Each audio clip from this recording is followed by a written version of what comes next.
ओम श्री उमा महेश्वराय नमः। ओम श्री विष्णवे नमः। मैं हूँ वामिका और आप सभी को पौष मास की पूर्णिमा व्रत की हार्दिक शुभकामनाएं। आज की इस वीडियो में आप सुनेंगे पौष पूर्णिमा की संपूर्ण व्रत कथा और आरती। अब सुनिए 32वीं पूर्णिमा की व्रत कथा।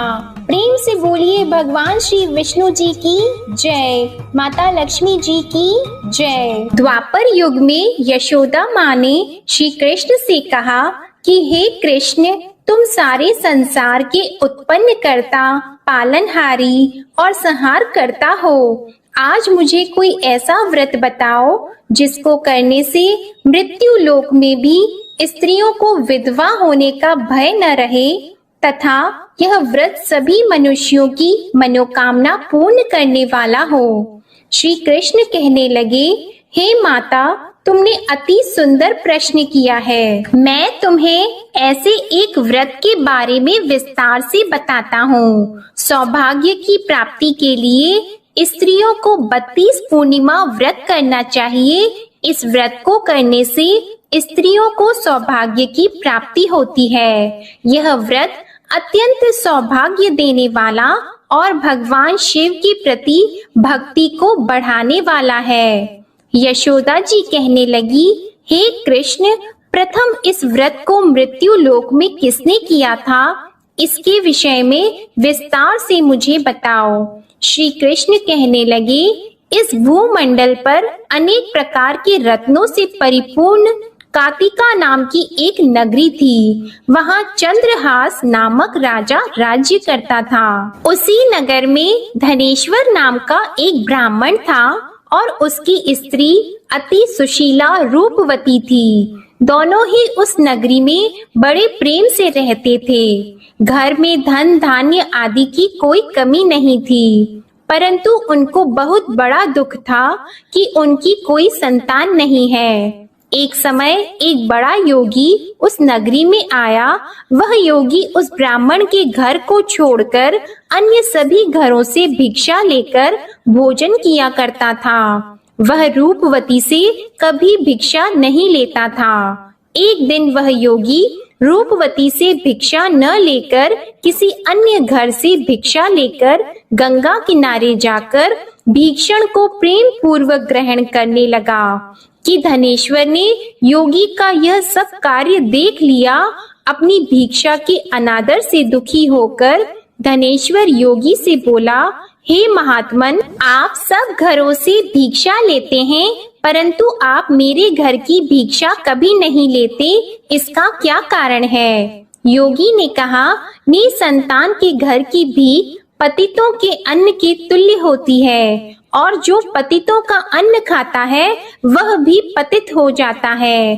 क्योंकि तुम निसंतान हो, इसलिए पतित हो जाने के भय से मैं तुम्हारे घर की भिक्षा नहीं लेता। धनेश्वर योगी की यह बात सुनकर बहुत दुखी हुआ और हाथ जोड़कर योगी के पैरों में गिर गया और कहने लगा, हे महाराज, यदि ऐसा है तो आप पुत्र प्राप्ति का उपाय बताइए। आप सर्वज्ञानी हैं, मुझ पर कृपा कीजिए। हे भगवान, मेरे घर में धन की कोई कमी नहीं है, परंतु मैं पुत्र न होने के कारण अत्यंत दुखी हूँ। आप मेरे इस दुख का हरण करें, आप सामर्थ्यवान हैं। यह सुनकर योगी कहने लगा, हे ब्राह्मण, तुम चंडी की आराधना करो। घर आकर उसने अपनी पत्नी से सब वृतांत कहा और स्वयं तप करने के लिए वन में चला गया। वन में जाकर उसने चंडी की उपासना की और उपवास किए। चंडी ने 16वें दिन उसको स्वप्न में दर्शन दिया और कहा, धनेश्वर, जा, तेरे घर पुत्र होगा। परंतु वह 16 वर्ष की आयु में ही मृत्यु को प्राप्त हो जाएगा। यदि तुम दोनों पति पत्नी 32 पूर्णमासियों का व्रत विधि पूर्वक करोगे तो वह दीर्घ आयु हो जाएगा। जितनी तुम्हारी सामर्थ्य हो, आटे के दिए बनाकर शिवजी भगवान का पूजन करना, परंतु पूर्णमासी के व्रत 32 होने चाहिए। प्रातः काल होने पर इस स्थान के समीप तुम्हें आम का वृक्ष दिखाई देगा, उस पर चढ़कर तुम एक फल तोड़कर शीघ्र ही अपने घर चले जाना और अपनी पत्नी से सब वृतांत कहना। ऋतु स्नान के पश्चात वह स्वच्छ होकर श्री शंकर भगवान का ध्यान करके उस फल को खा लेगी। शंकर भगवान की कृपा से उसको गर्भ हो जाएगा। जब वह ब्राह्मण प्रातः काल उठा तो उसने एक स्थान के पास ही आम का वृक्ष देखा, जिस पर एक अत्यंत सुंदर आम का फल लगा हुआ था। उस ब्राह्मण ने उस आम के वृक्ष पर चढ़कर फल को तोड़ने का प्रयत्न किया, परंतु वृक्ष पर कई बार प्रयत्न करने पर भी वह चढ़ नहीं पाया। तब उस ब्राह्मण को बहुत चिंता हुई। तब विघ्न विनाशक श्री गणेश भगवान की वंदना करने लगा। हे दयानिधि, अपने भक्तों के विघ्नों का नाश करके उनके मंगल कार्य को करने वाले, दुष्टों का नाश करने वाले, रिद्धि सिद्धि प्रदान करने वाले, आप मुझ पर कृपा करके इतना बल दें कि मैं अपने मनोरथ को पूरा कर सकूं। इस प्रकार गणेश जी की प्रार्थना करने पर उनकी कृपा से धनेश्वर वृक्ष पर चढ़ गया और उसने सुंदर आम के फल को तोड़ लिया। और धनेश्वर ने सोचा कि वरदान से फल मिला था वो यही है और कोई फल तो दिखाई नहीं दे रहा। धनेश्वर ब्राह्मण ने जल्दी से घर जाकर अपनी पत्नी को वह फल दे दिया और उसकी पत्नी ने अपने पति के कहे अनुसार उस फल को खा लिया और वह गर्भवती हो गई।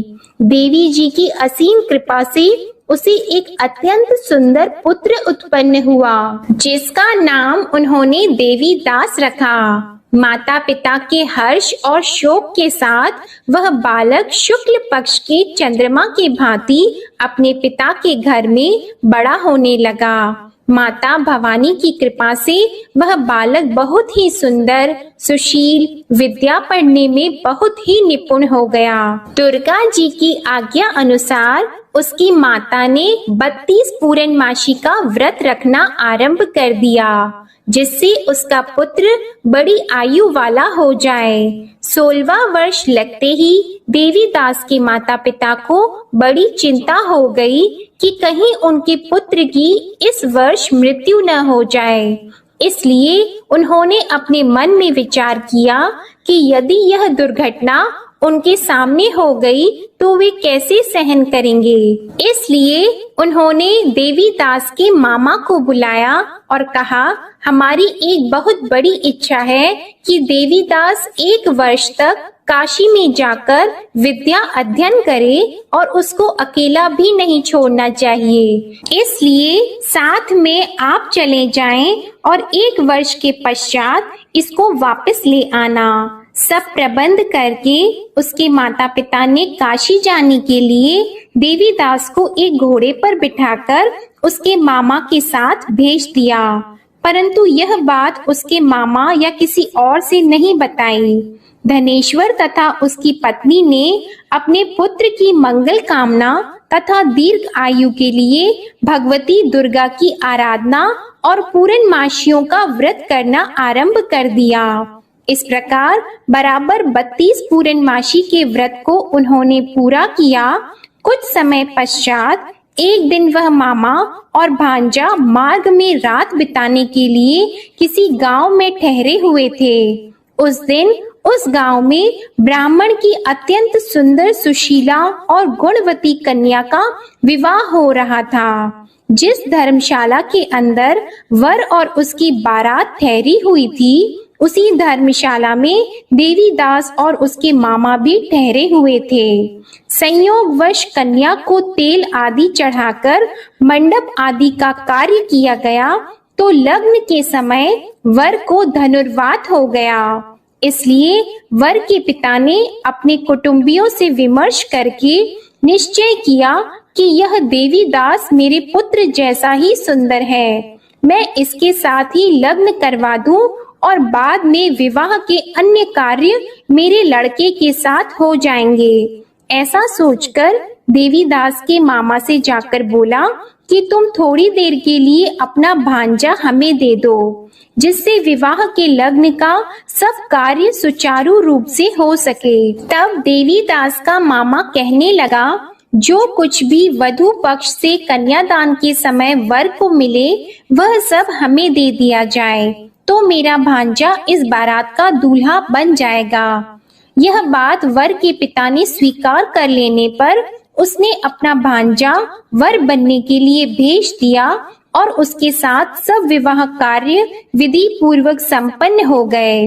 पत्नी के साथ वह भोजन करने के पश्चात बहुत उदासीन और दुखी हो गया।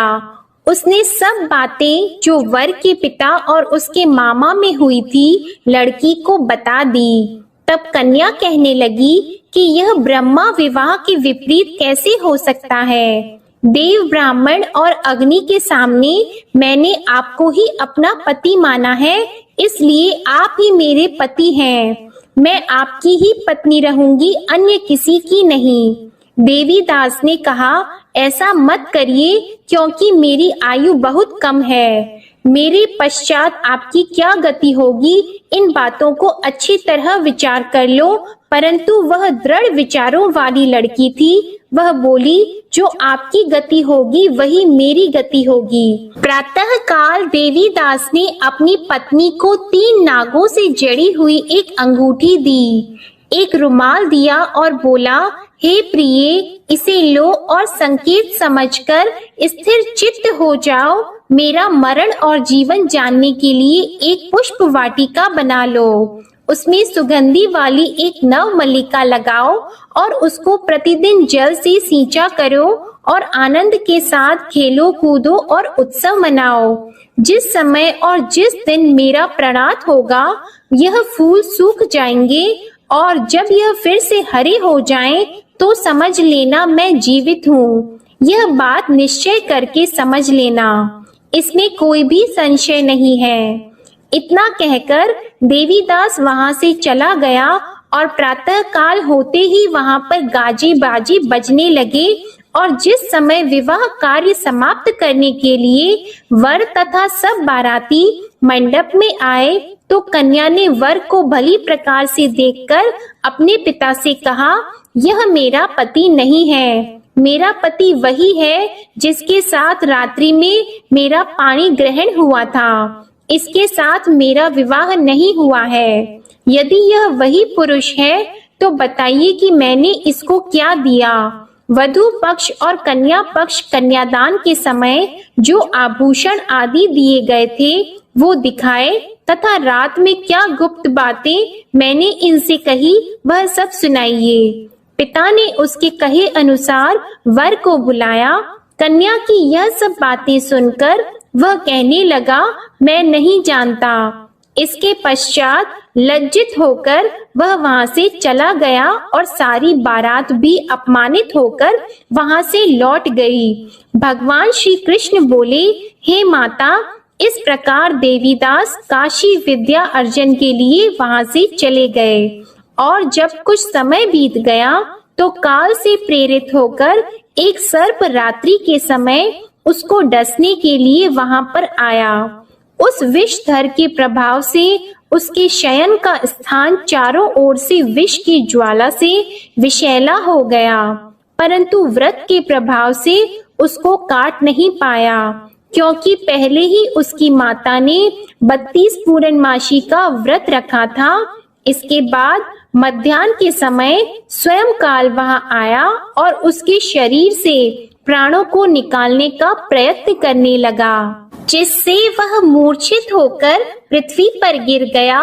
उसी समय माता पार्वती के साथ भगवान शंकर वहां आ गए। उसको मूर्छित दशा में देखकर माता पार्वती जी ने शंकर जी से प्रार्थना की, हे महाराज, इस बालक की माता ने पहले ही 32 पूर्णिमा का व्रत पूरा किया था, जिसके प्रभाव से आप इसको प्राण दान दें। माँ भवानी के कहने पर भक्त वत्सल भगवान शिव जी ने उसको प्राण दान दे दिया। इस व्रत के प्रभाव से काल को भी पीछे हटना पड़ा और देवीदास स्वस्थ होकर बैठ गया। उधर उसकी पत्नी उसके काल की परीक्षा किया करती थी। जब उसने देखा उस पुष्प वाटिका में पुष्प कुछ भी नहीं रहे तो उसको अत्यंत आश्चर्य हुआ, लेकिन जब वह जैसे ही हरी भरी हो गई तो वह जान गई कि अब उसका पति ठीक ठाक है, वह जीवित हो गया है। यह देखकर वह बहुत प्रसन्न हो उठी। अपने पिता से कहने लगी, पिताजी मेरे पति जीवित हैं, आप उनको ढूंढिए। जब 16वां वर्ष व्यतीत हो गया तो देवीदास भी अपने मामा के साथ काशी से चल गया। इधर उसके ससुर उसको ढूंढने के लिए अपने घर से जाने ही वाले थे कि वे दोनों मामा भांजा वहां पर आ गए। उनको आया हुआ देखकर उनके ससुर को बड़ी प्रसन्नता हुई और वह उन्हें अपने घर ले गए। उस समय नगर के निवासी भी वहां इकट्ठे हो गए और सबने निश्चय किया कि अवश्य ही इसी बालक के साथ कन्या का विवाह हुआ था। उस बालक को कन्या ने जब देखा तो पहचान लिया कि यह तो वही है जो संकेत करके गया था। कुछ दिन बाद देवीदास ने अपनी पत्नी और मामा के साथ अपने ससुर के घर से बहुत सारे उपहार लेकर अपने माता पिता के घर गए। अपने गांव के निकट पहुंचने पर कई लोग उसके माता पिता को पहले ही खबर देने चले गए कि तुम्हारा पुत्र देवीदास अपनी पत्नी और मामा के सहित आ रहा है। ऐसा समाचार सुनकर माता पिता को विश्वास नहीं हुआ, परंतु जब और लोगों ने भी आकर यही बात उन्हें बताई तो उनको बड़ा आश्चर्य हुआ। लेकिन थोड़ी देर में देवीदास ने आकर अपने माता पिता के चरणों में अपना सर रखकर प्रणाम किया और उसकी पत्नी ने अपने सास ससुर के चरणों को स्पर्श किया तो माता पिता ने अपने पुत्र और पुत्र वधू को हृदय से लगा लिया और दोनों की आंखों में प्रेम अश्रु बहने लगे। अपने पुत्र और पुत्र वधू के आने की खुशी में धनेश्वर ने बड़ा ही भारी उत्सव किया और ब्राह्मणों को दान दक्षिणा देकर प्रसन्न किया। श्री कृष्ण भगवान कहने लगे, इस प्रकार धनेश्वर 32 पूर्णमासियों के व्रत के प्रभाव से पुत्रवान हो गया। जो भी स्त्रियां 32 पूर्णमासी के व्रत को करती है वे जन्म जन्मांतर में वैधव्य का दुख नहीं भोगती और सदैव सौभाग्यशाली रहती है। व्रत करने वाला चाहे स्त्री हो या पुरुष भगवान शंकर की कृपा से संसार के सकल आनंद भोग कर अंत में आवागमन रहित होकर शिव लोक को प्राप्त होता है। प्रेम से बोलिए श्री लक्ष्मी नारायण भगवान की जय, उमा महेश्वर भगवान की जय। अब सुनिए पूर्णिमा व्रत की दूसरी कथा। पौराणिक कथा के अनुसार एक बार की बात है, किसी नगर में एक सेठ और सेठानी रहते थे। सेठानी प्रतिदिन श्री हरि भगवान विष्णु की पूरी श्रद्धा से पूजा अर्चना किया करती थी, लेकिन उसका पूजा करना उसके पति यानी सेठ को बिल्कुल भी पसंद नहीं था। इसी कारण सेठ ने एक दिन अपनी पत्नी को घर से निकाल दिया। घर से निकाले जाने के बाद सेठानी जंगल की तरफ निकल पड़ी। रास्ते में जाते समय सेठानी ने जंगल में 4 आदमी को देखा जो मिट्टी खोद रहे थे। तब सेठानी उन आदमी के पास गई और उन लोगों से कहा, कृपया आप मुझे किसी काम पर रख लें। इसके बाद चारों आदमी ने सेठानी को नौकरी पर रख लिया। सेठानी के हाथ पांव बहुत ही कोमल थे, इस वजह से काम करते करते उसके हाथ पर छाले पड़ गए। सेठानी के हाथों को देखकर चारों आदमी ने कहा कि तुम यह काम छोड़ दो, तुम किसी अच्छे घर खानदान की लगती हो, इसकी जगह तुम हमारे घर के काम में हाथ बटा दो। सेठानी इस काम के लिए राजी हो गई। फिर वे चारों आदमी सेठानी को अपने घर ले गए। वहाँ चारों आदमी हर दिन 4 मुट्ठी चावल लाते थे और आपस में बांटकर उसे खा लेते थे। यह देखकर सेठानी को बहुत बुरा लगा।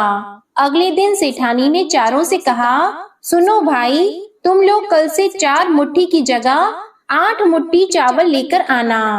सेठानी के कहे अनुसार चारों आदमी अगले दिन 8 मुट्ठी चावल लेकर आए। उस चावल को सेठानी ने पकाकर सबसे पहले भगवान विष्णु को भोग लगाया और फिर चारों आदमियों को परोसा। जब चारों आदमी ने उस भोग लगाए भोजन को खाया तो उन लोगों को बहुत स्वादिष्ट लगा। उन्होंने सेठानी से कहा, बहन, आज जो तुमने खाना बनाया वह बेहद स्वादिष्ट है। इस पर सेठानी ने कहा, यह भोजन भगवान विष्णु का झूठा है, इसी वजह से आप लोगों को यह बहुत स्वादिष्ट लग रहा है। उधर सेठानी के जाने के बाद से सेठ भूखा रहने लगा। आस पड़ोस के लोग उसे देखकर ताने भी मारते थे कि यह आदमी सिर्फ अपनी पत्नी की वजह से ही भोजन किया करता था। ऐसा बार बार सुनने के बाद सेठ एक दिन अपनी पत्नी की तलाश में जंगल की तरफ निकल पड़ा। रास्ते में सेठ को मिट्टी खोदते हुए वही 4 आदमी दिखाई दिए। उसे देखकर सेठ ने कहा, सुनो भाई, क्या तुम मुझे काम पर रख सकते हो? तब चारों आदमी ने उसे काम पर रख लिया, किंतु मिट्टी खोदने से सेठ के हाथों में भी छाले पड़ने लगे, यहाँ तक कि उनके बाल भी उड़ गए। यह देखकर चारों आदमी को सेठ पर दया आ गई और उसने कहा, सुनो भाई, तुम इस काम को छोड़ दो, तुम किसी अच्छे घर के लगते हो, तुम हमारे घर चलो, वहाँ कुछ काम में हाथ बटा लेना। सेठ ने उन चारों की बात मान ली और वह उनके साथ उनके घर चले गए। घर पहुँचने के बाद सेठ ने जैसे ही सेठानी को देखा वह पहचान गए, लेकिन सेठानी घूंघट में थी और सेठ के चेहरे को नहीं देख पाई। इस वजह से वह अपने पति को नहीं पहचान पाई। हर दिन की तरह इस दिन भी सेठानी ने भोजन बनाकर विष्णु भगवान को भोग लगाया और सभी को खाना परोसने लगी। जैसे ही सेठानी सेठ को भोजन देने लगी, तब स्वयं भगवान विष्णु ने सेठानी का हाथ पकड़ लिया और कहा, ये तुम क्या कर रही हो? यह सुनकर सेठानी ने कहा, मैं कुछ नहीं कर रही हूँ, मैं तो बस भोजन दे रही हूँ। भगवान विष्णु ने मेरा हाथ पकड़ लिया है। तब सेठानी से चारों आदमी ने कहा, हमें भी भगवान विष्णु के दर्शन कराओ। इसके बाद सेठानी हाथ जोड़कर भगवान विष्णु से अनुरोध करने लगी, हे प्रभु, आप मेरी तरह इन्हें भी दर्शन दें। तब भगवान विष्णु वहाँ प्रकट हो गए। इस दृश्य को देखते ही सेठ ने सेठानी से क्षमा मांगी और उसे अपने घर साथ चलने को कहा। फिर चारों भाइयों ने बहुत सारा धन देकर अपनी बहन को विदा किया। इस घटना के बाद से सेठ भी भगवान विष्णु के भक्त बन गए और उनकी श्रद्धा पूर्वक पूजा करने लगे। ऐसा करने से सेठ सेठानी के घर फिर से धन की वर्षा होने लगी। मान्यता है कि पूर्णिमा का व्रत रखकर इस कथा को सुनने से भगवान श्री विष्णु जी की कृपा से सभी के घर धन धान्य से भर जाते हैं और सभी के दुख दूर होते हैं। प्रेम से बोलिए भगवान श्री विष्णु जी की जय। अब सुनिए विष्णु भगवान की आरती। जय जगदीश हरे, स्वामी जय जगदीश हरे, भक्त जनों के संकट क्षण में दूर करे। ओम जय जगदीश हरे, जो ध्यावे फल पावे, दुख बिन से मन का, सुख संपत्ति घर आवे, कष्ट मिटे तन का। ओम जय जगदीश हरे, मात पिता तुम मेरी, शरण गहूं किसकी, तुम बिन और न दूजा, आस करूं जिसकी। ओम जय जगदीश हरे, तुम पूर्ण परमात्मा, तुम अंतर्यामी, पार ब्रह्म परमेश्वर, तुम सबके स्वामी। ओम जय जगदीश हरे, तुम करुणा के सागर, तुम पालन करता, मैं मूरख खल कामी, कृपा करो भरता। ओम जय जगदीश हरे, तुम हो एक अगोचर, सबके प्राणपति, किस विधि मिलूं दयामय, तुमको मैं कुमति। ओम जय जगदीश हरे, दीन बंधु दुख हरता, तुम ठाकुर मेरे, अपने हाथ उठाओ, द्वार पड़ा तेरे। ओम जय जगदीश हरे, विषय विकार मिटाओ, पाप हरो देवा, श्रद्धा भक्ति बढ़ाओ, संतन की सेवा। ओम जय जगदीश हरे, तन मन धन और संपत्ति सब कुछ है तेरा, तेरा तुझको अर्पण क्या लागे मेरा। ओम जय जगदीश हरे, श्री जगदीश स्वामी जी की आरती जो कोई नर गावे, कहत शिवानंद स्वामी, कहत शिवानंद स्वामी, मन वांछित फल पावे। ओम जय जगदीश हरे, जय जगदीश हरे, स्वामी जय जगदीश हरे, भक्त जनों के संकट क्षण में दूर करे। ओम जय जगदीश हरे, ओम जय जगदीश हरे, ओम जय जगदीश हरे। प्रेम से बोलिए भगवान विष्णु जी और माता लक्ष्मी जी की जय। आपको ये कथा पसंद आई हो तो वीडियो को लाइक करिएगा, शेयर करिएगा, कमेंट में भगवान श्री लक्ष्मी नारायण जी और श्री उमा महेश्वर भगवान की जय जरूर लिखिएगा और चैनल को सब्सक्राइब जरूर करिएगा। इसी के साथ श्री सत्यनारायण भगवान की कथा की वीडियो भी हमारे चैनल पर आप जरूर सुनिएगा। जय श्री राधे कृष्णा।